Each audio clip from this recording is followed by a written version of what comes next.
The whole idea of this book launch is to celebrate the Constitution as a living document, an evolving document, a document that is relevant to the lives of every Indian, but it takes different shape at different times. We've had 106 amendments since it was first passed. There have been a number of judgments of the Supreme Court that have changed the way it applies. There have been serious issues, disputes, cases going on. It's all part of the fabric of the political, social life of Indians every day, not just legal. So it's a book that tries to demystify the Constitution for ordinary people. It's not written for lawyers, it's not written for constitutional scholars, but for you and me, just to appreciate what the Constitution means in our lives.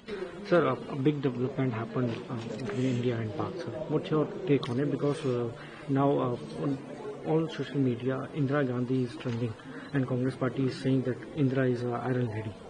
You see, the fact is that, to my mind, we had reached a stage where the escalation was needlessly getting out of control. Peace is necessary for us. The truth is that the circumstances of 1971 are not the circumstances of 2025. There are differences. As far as I'm concerned, I believe that the people of India deserve peace. We have suffered a lot. We have lost a lot of casualties. Ask the people of Punch how many have died since this war began and the shelling from the Pakistanis. I'm not saying that we should always stop wars. When there are reasons to continue them, we should continue. But this was not a war we intended to continue. We just wanted to teach the terrorists a lesson. That lesson has been taught. I'm sure the government will continue trying to identify and track the specific individuals who did the horrors of Pahalgam. But as far as this particular conflict with Pakistan was concerned, there was no reason to risk the loss of more lives and limbs and fortunes. We need to focus on the well-being and prosperity of Indian people, of growth, development, progress. I think the peace is the right way to go at this stage. Sir, India's position on terrorism will be, remain the same. Our position on terrorism will not change. The way the government took few steps, like underwater duty suspend, there will be other measures also. Other measures have to be taken. I think we have to definitely use all the intelligence means available to find these people who did this terrible crime in Pahalgam, to identify them, track them down wherever they are and bring them to justice. That is indispensable. It may not happen overnight. It may take months, it may take years, but we will have to do it. No one should be allowed to get away with killing innocent Indian civilians. But that doesn't mean we should put the entire nation at risk in a prolonged war. So I'm in favor of peace, but I do not in any way suggest that we should stop the quest to find these terrorists and bring them to justice. One last question, sir. Are you happy with the Prime Minister Modi's rap, and you're still missing Indira Gandhi ji?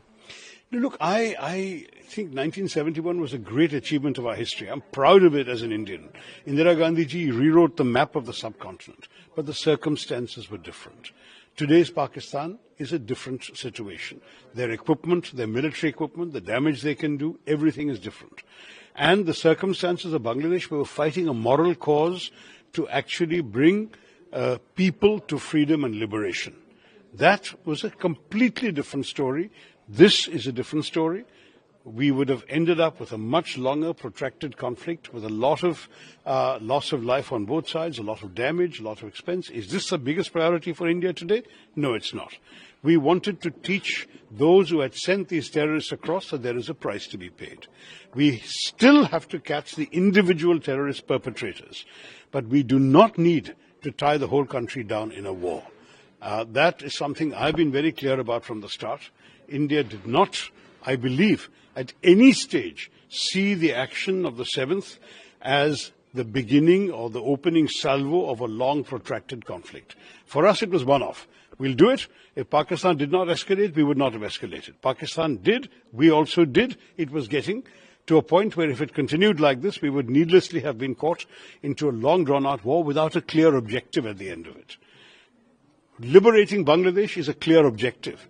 Just keeping on firing shells at Pakistan is not a clear objective. You see the difference.